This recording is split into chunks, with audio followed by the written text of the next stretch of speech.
This video is for educational and entertainment use only. The views in this video do not necessarily represent the views or life of Marlon Dixon. Welcome back to Duffle LO, the sit down, and we're still on a job and unemployment situation with the rate hike by the feds. So let's get into the second article. Let me share my screen. Okay, here we go. This is the second article right here. We just told you about the feds thinking about hiking this in March, and the other video just told y'all they might do it more than one time. They say three, might be more than three, depends on the quarter, but here we go right here from Bloomberg Opinion. Jobs report makes a March Fed rate hike nearly a done deal. Now, I told you they just only made 199,000 new jobs last year.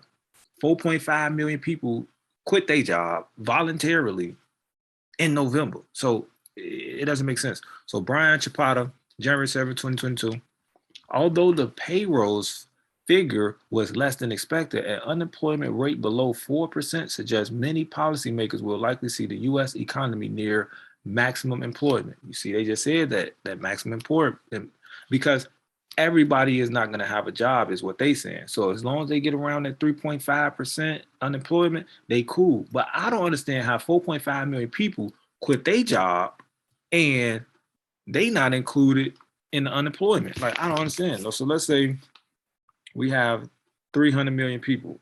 So 4.5 million people quit their job, and we got 300 million people in the country. That was 4.5 million people is 0.15%. So that's already 1.1% right there, just in November last year. That was just already 1.5%. I don't get it, but let's go. As you can see, now hiring. All these people is hiring. Only a few hurdles remain before it's safe for bond traders to assume that the Federal Reserve will start raising interest rates in March. The U.S. economy just cleared a big one with the latest report on the labor market.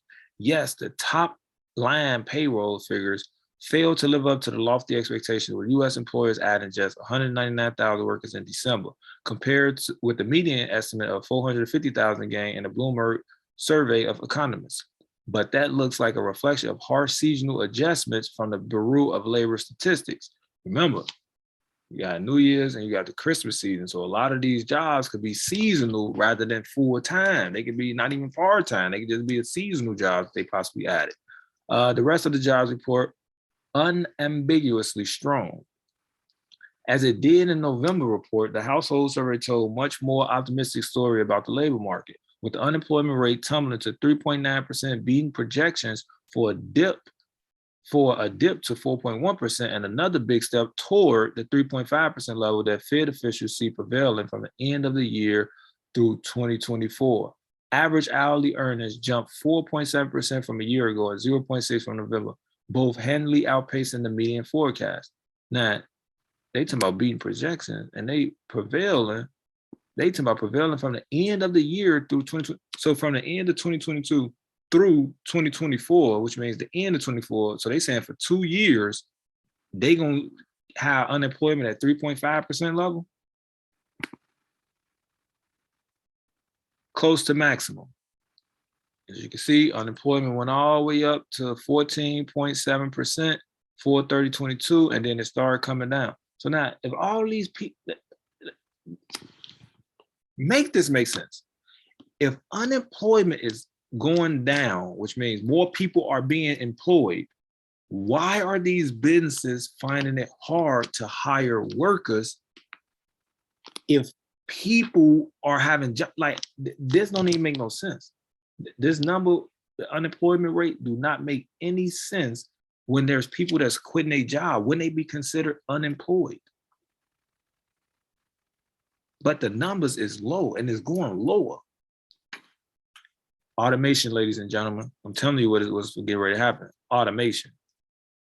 For traders who are trying to pinpoint the Fed's path for tightness, all boils down to the calendar of the most important economic releases relative to the central bank's common policy decisions. And the December jobs report was the first important economic indicator of 2022. Next up, the latest consumer price index data, which is expected to show a 7.1% increase from a year ago and a 5.4% when excluding the volatile food and energy prices. Volatile means it goes up and down very fast. So food and energy prices is volatile. Okay. Both measures would be higher than November's figures, which reached levels unseen in decades. 2 weeks later comes the Federal Open Market Committee decision that won't be eventful on its own, but should set the scene for the following meeting in March. The central bank goes to painstaking lengths to signal to the markets that it's about to do something meaningful. Think back to June 2019, for instance, when Fed Chair Jerome Powell made clear that it was on the verge of cutting rates. The next month, it did. Or January 2019, when a policy statement stressed that officials will be patient about adjusting rates, which foreshadowed an abrupt shift to projecting zero rate increases for that year compared with two in their previous forecast. So they saying pay close attention, because when they say that they're going to do something, they're going to do it. So if this talking about a rate hike, what y'all think going to happen? With 3.9% jobless rate and inflation that's expected to remain way above target, see that? It's expected to remain, listen, it's expected to remain way above target. So they already got their target number, and they expect it to remain above that target number. They expecting that. It stands to reason that the Fed could insert some language into its next statement suggesting that raising the Fed fund rates may soon be warranted. The same phrase used after the September meeting to indicate tapering will begin in November. Barring any significant economic setback that will prime markets for a March increase. St. Louis Fed President James Bullard took such stance on Thursday, arguing the FOMC should begin increasing the policy rate as early as the March meeting in order to be in a better position to control inflation. Fed Governor Christopher Wallace said bluntly in late December that March is a live meeting for the first rate hike. Fed Governor Christopher Wallace said bluntly, straight up, we ain't trying to cut no corner, bluntly, in late December that March is a live meeting for the first rate hike. That's what we're doing. When we meet in March, we hiking rates. They already doing that. That's what they already telling you. The bond market, for its part, priced in a greater than 80% chance of such a move after Wednesday's release of December's FOMC minutes. The 5-year U.S. yield topped 1.5% after Friday's job data, up from 1.3% the start of the week. Now, it's crazy that 1.5% is what I just told you. If you take 4.5 million and you divide about 300 million in the country, you're going to get the 1.5%. Okay, so hiking is happening. So now they're showing you June, they're showing you the rates. See the rates? See how the rates going? This how much money what people was borrowing. This how much. These are the rates that they had to pay. But you see how they going up. They wasn't even at 1. Now look, they climbed all the way up. Now you see they over that now. They gonna continuously go up. Those minutes are even more critical to reread now that December's employment data is at hand. Here are 2 key passages on how Fed officials saw the labor market at the time. Many participants judged that if the current pace of improvement continued, labor markets would fast approach maximum employment. Several participants remarked that they view labor market conditions as already largely consistent with maximum employment. So all these people out of these jobs, but they saying is at maximum employment. I'm not understanding that. Maximum employment, a condition most participants judge could be met relatively soon if the recent pace of labor market improvements continue. So they're creating jobs. The more jobs they create and the more people are working these jobs, they get down to that 3.5% unemployment, and that's a good number for them. They cool with that. So 3.5% will end up being at least 14, 15-ish million. Give or take. They okay with that many people being unemployed because 1% is 3 million, 2% is 6 million, 3% is 9 million. So now 0.5 is going to be around like 10 million or something. But we just see how many people just quit their jobs. So I don't know why they're not factoring those numbers into these statistics. A few participants remarked that maximum employment consisted with price stability evolves over time and that further improvements in labor market were likely over subsequent years as the economy continued to expand. Following. Subsequent means following. Some participants also remarked that there could be circumstances in which it would be appropriate for the committee to raise the target range for the federal fund rate before maximum employment had been fully achieved. For example, if the committee judged that its employment and price stability goals were not complementary. Look at this. They already saying it would be appropriate for the committee to raise the target range for the federal funds rate before maximum employment is fully achieved. So before you even make it to the 3.5%, we might as well already hurry up and go ahead and raise the rates. So now they hit 3.9% and they saying, oh yeah, it looks like we're going to get ready and hit that 3.5%. We could probably raise them rates right now.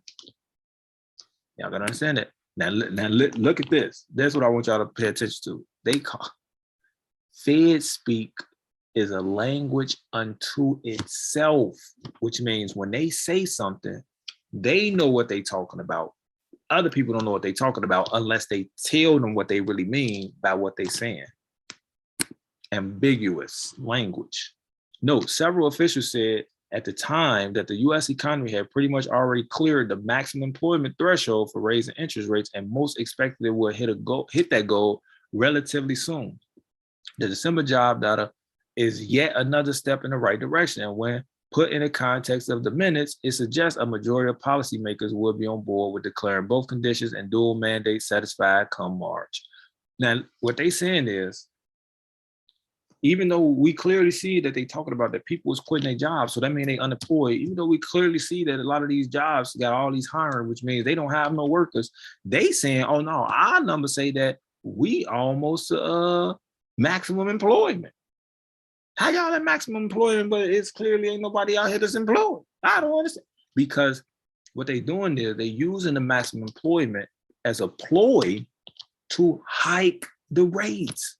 And they're gonna do it. They telling y'all right here that they gonna do it. For those that read this type of information. The wild card in all of this is the employment cost index for the fourth quarter, which will come out January 28th, 2 days after the FOMC decisions. The broad gauge of wages and benefits across the U.S. increased 1.5% in the third quarter compared with the 3 months through June. The largest increase on record and reflecting a nearly 6% annualized pace. It was so shockingly large that Powell said he considered increasing the amount of tapering at the November meeting, which took place just days after the data was released, but ultimately chose not to because officials had so clearly socialized the initial pace. Y'all see this 6% right here? Y'all better pay attention to what that is. If for whatever reason the ECI data slows more than expected, the Fed might feel less urgency on raising rates. Still, December's wage data beat estimates by an impressive margin, and November's figures were revised higher. Aggregate wage income, which combines payrolls and hourly earnings and hours worked, was up almost 10% in December relative to a year earlier. For central bank officials, there is little reason to think ECI will seriously disappoint. I just told you. So now the shifts, if somebody take a shift, but they already working, technically that's kind of like they become two workers. So you already working, but y'all found somebody to cover this shift. So that's a shift that's covered, which means that that's possibly a way that they count another worker, because the numbers just do not add up. The fact remains that the Fed is in a weird, uncomfortable place as the U.S. approaches 2 years of living with the COVID-19 pandemic. Inflation isn't transitory. The central bank is still buying tens of billions of dollars of bonds a month while simultaneously deliberating about a balance sheet runoff that would likely be faster than it was during the previous normalization episode. Faster normalization. Faster normalization. You need to understand what I'm saying when I'm saying faster normalization. Faster meaning hyper. Normalization means normal. Put them together, hypernormalization. Google it. Google it. Because if they're in an uncomfortable place where they're saying that inflation ain't transitory and they buying tens of billions of dollars of bonds to keep the economy up. They buying all these bonds to keep the economy up. Then they raise the rates and then they sell the bonds, or they sell the bonds before they raise the rates, or sell the bonds as they raise the rates. Oh my God. Y'all have no clue what these people is playing. It is a new year and a way past time to clean up the narrative. The U.S. economy is in an inflationary boom, and the Fed is ready to move interest rates off the zero lower bound. A 3.9% employment rate, even with subdued headline job gains, is consistent enough with maximum employment.